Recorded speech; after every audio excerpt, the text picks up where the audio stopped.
Everyone. आज का जो टॉपिक है वो है पिंच ऑफ स्नफ। ठीक है, तो उसी के बारे में हम समरी बताएंगे। ठीक है, तो स्टार्ट किया जाता है। तो चलिए, सबसे पहले है कि a pinch of snuff is a comic story. जो अ पिंच ऑफ स्नफ है एक कॉमिक स्टोरी है रिटन बाय मनोहर बलगांवकर, जो मनोहर बलगांवकर के द्वारा लिखा गया है। He was a great novelist, वह एक ग्रेट नॉवलिस्ट है, महान उपन्यासकार है इंडिया के। हियर यहाँ पे ही हैज़ प्रेजेंटेड, वो दिखाए हुए हैं एक कॉमिक स्टोरी के रूप में, और ये फुल ऑफ वीट है, यानी कि पूरी पूरी तरह से विवेक से भरा हुआ है एंड एडवेंचर और जोखिम से भरा हुआ है। नानू काका इज़ द मेन कैरेक्टर, जो नानू काका है वो मुख्य कैरेक्टर है इसमें। ठीक है, एंड मैटरनल अंकल भी है नरेटर का। द राइटर हिमसेल्फ नरेट्स, और जो राइटर है वो खुद यहाँ पे बयान करते हैं इस कहानी का। ठीक है, दिस स्टोरी आगे है कि sorry Nanu Kaka comes to Delhi to see some ministers. ठीक है, नानू काका दिल्ली क्यों आते हैं? वो कुछ मिनिस्टर से मिलने के लिए आते हैं। And the narrator who is a under secretary, और नरेटर क्या है? वो अंडर सेक्रेटरी हैं ऑन प्रोबेशन एंड प्रशिक्षण पर। वो क्या करते हैं कि to take him to the north, यानी कि वो नानू काका को लेकर, ठीक है, नॉर्थ ब्लॉक जाते हैं। किसके कहने पर? मदर्स इंसिस्टेंस, मतलब मम्मी के कहने पर।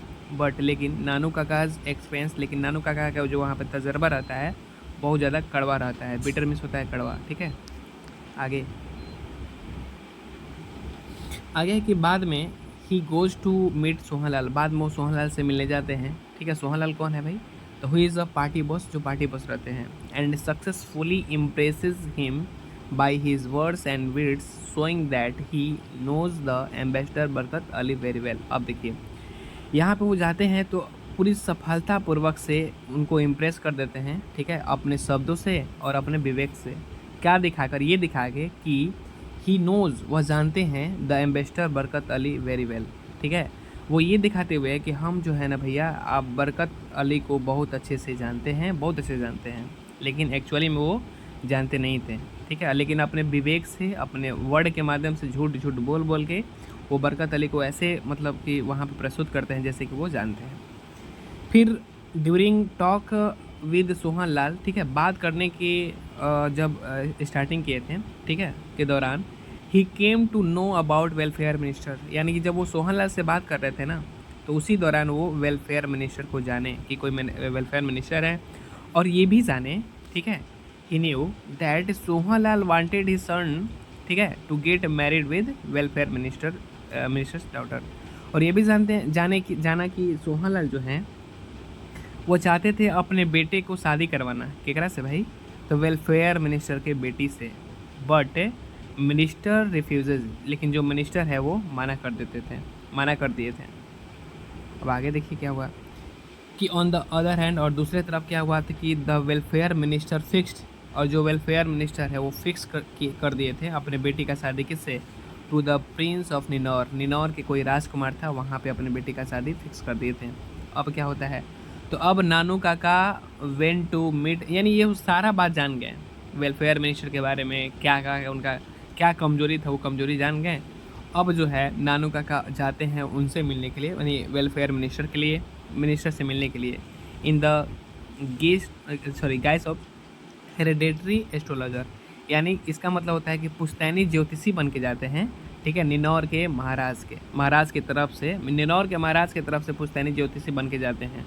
ठीक है, and he mentioned it on visitors book, और वो वहाँ पे जो विजिटर्स बुक रहता है वहाँ पे मेंशन खुद को करते हैं ऐसे ही कि मैं जो निनौर के महाराजा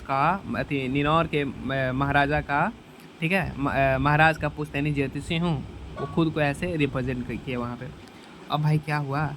as soon as the welfare ministers comes, जैसे ही वेलफेयर मिनिस्टर आते हैं और ये सारा बात जानते हैं, ये सब जो वहाँ पे लिखा हुआ था विजिटर बुक्स में, वो सब देखते हैं, तो वो खुद विजिट्स नरेटर्स होम, वो खुद नरेटर्स होम मतलब कि आते हैं टू मीट नानू काका से मिलने के लिए खुद आ जाते हैं। ठीक है, बस यही है उनका जो गोल था, मतलब अंततः this is a fantastic creation, ये एक फंटास्टिक क्रिएशन है, एक रचना है, मनोहर बालगंगाकर का, वेयर जहाँ पे ही हैज़ ब्यूटीफुली बहुत सुंदरतापूर्वक से प्रेजेंटेड पेश किए हैं, ठीक है ना, द करेक्टर्स सारे किरदारों को, ठीक है। इट रियली लिव्स, और ये यह एक प्रकार का सचमुच मतलब छोड़ जाते हैं a genuine fresh touch on readers mind, ठीक है, जो पढ़ने वाले हैं उन पे एक ताज़ा जहन छोड़ जाते हैं, ठीक है। बस इतना ही था और थैंक यू सो मच, मिलते हैं नेक्स्ट वीडियो में। और जो जो आपको दिक्कत होगा तो आपको बोलना होगा। Thank you.